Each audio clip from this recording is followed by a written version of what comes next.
Now, recently, Nextool has been hitting some pretty big home runs with their micro scissors that even come with their own little pouch. The K30, the knife, the screwdrivers, the large scissors, the 4mm bit driver, all that. It seemed like Nextool was really on the road to success, coming out with some fantastic tools. And to be honest, I really even thought that the K40, when it came out, was even maybe better than the K30 in that it was very smooth, it was very lightweight, just had this 4mm bit driver, the knife blade. Then I got an email from Nextool that said apparently there was some copyright concerns with the way that the 4mm bit driver comes out in the locking position. Now, some people point out that looks exactly like the Olight utility knife, the 4mm on the back of that. I do not know how these companies are interrelated. It seems like sometimes Roxxon or Nextool makes things for Olight.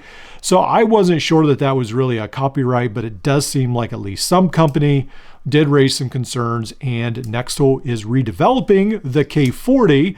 This is no longer available on their website. I do not believe only available on AliExpress. I've seen it available there. But never to fear, Nextool has come out recently with a brand new tool. This one is, I would say, their adventure series, more like their outdoor model. This will be the CP10. Now, as Nextool expresses it, this is the Camper Plier CP10 built for camp life, as their Nextool scissors, blade, and saw. Then 5CR15 MOV triple tooth saw right here. Now, Nextool, I feel like, is stepping it up in a lot of the categories. This one right here will be a little lighter than some of the other multi-tools even they have, but especially from other companies. It will be built, I feel like, on the same platform as the Nextool Black Knight. Very nice tool. This one will come in around $40, spring-loaded pliers. So just for reference, this comes in even below Leatherman's Rev, their Sidekick Wingman series, but it has a lot of similar features to them. And also, I think it's probably, I would prefer to carry it at least for camp life. Spring-loaded pliers, cutters. On the inside, basically, there is no tools. They're all outside tools, which is nice. We have the very nice, very long knife right here. Perhaps I should measure this blade. It comes in, it looks like just about 3 inches long. Pretty nice and long for such a relatively medium-sized pocket tool. I guess it is probably around 4 inches long. Measuring ruler on that side, on the outside edge. The opposite side of this will be the saw. This on mine comes in very stiff. This is a little bit hard to deploy, but once you get it in there, it does lock in. Both of these tools will be locking on the outside. Now, a nice pocket clip on this side right here. Pretty neat. I guess the tool that is, well, actually, this is on the outside, the scissors. One of the things I usually find with these scissors is when they're coated, they do not cut near as well. So let's see if Nextool can avoid this common issues with great scissors that get ruined by coating. Wow, these are very nice. I'm not sure how Nextool managed to do that. I know with Byberry, I had to unfortunately, give you guys the news that Byberry's black scissors did not cut near as well. Byberry sent me an email that they were not happy about that, but I had to tell you guys how it is.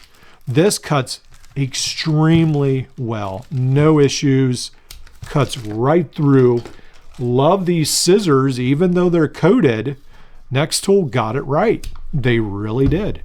Knife, saw, really nice scissors, nice pocket clip. Now on this side of the CP10, there is the ferro rod. This is a nice longer ferro rod, probably about similar to some of the other ferro rods out there. I do think it might be a little bit longer than the Leatherman Signal.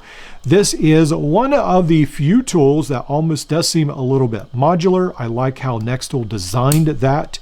So it just sort of friction fits in there, and then it has that notch, so it's held in place until you lift this up, and then you can just take this right out. Pretty nice. Now, they do not worry about a whistle with that, which probably might be a little bit better because sometimes you add too many functions and the functions aren't always great. Moving on to the next tool, the can opener has this flat part for a screwdriver, bottle opener. Then this one really is unusual to me, the tent stake puller. That seems to have swept the multi-tool world by storm. Gerber with their stakeout, with a tool almost purpose-built, it seems like to some extent, around pulling tent stakes up. I'm not sure, is that a huge issue? I do not go camping hardly at all, so I don't really know, but I know a lot of you guys have said no. As long as you have a good set of pliers, you're good. That other hook really doesn't make any sense, but it has to make sense to someone because we keep seeing it pop up again and again and again. Overall, I think it's a pretty nice tool for around $40, pretty good price point. I want to go ahead, weigh this tool. I know I've been surprised in the past about how lightweight these tools are. This one coming in around 6.9 ounces, really nice, or 196 grams. Especially in the multi-tool world when things are off-brand, they're not the SOG Power Pint or some of the other ones. Anything under 7 ounces is pretty lightweight. This one right here comes in very pocketable. Really, really like that. A good price, a good weight. I think a pretty good tool set. The ferrule rod, the saw, the knife, the pliers, your can opener, a lot of good tools for camping. I do like this tool. I like the desert color that it comes in. This will be the pouch, Velcro, or not Velcro, but elastic on the sides. Fits in there fairly nicely, securely. Rather an ordinary pouch, but actually pretty nice for what it is. On their instructions, needle nose pliers, regular pliers, wire cutter, saw, can opener, bottle opener, tent stake puller, fire starter, flathead screwdriver, knife, the clip, the scissors. Now, the secondary multi-tool market after Victorinox, Leatherman, Gerber, and SOG is really being competitive. Nextool is stepping up with this 10-year warranty. Even their packaging looks nicer, more premium, as does Roxxon lately. I think this is great for the multi-tool world. So many really, really good tools out there to choose from. It looks like we have covered everything. I think this is a pretty nice minimalist tool from Nextool at $40. It's pretty nice.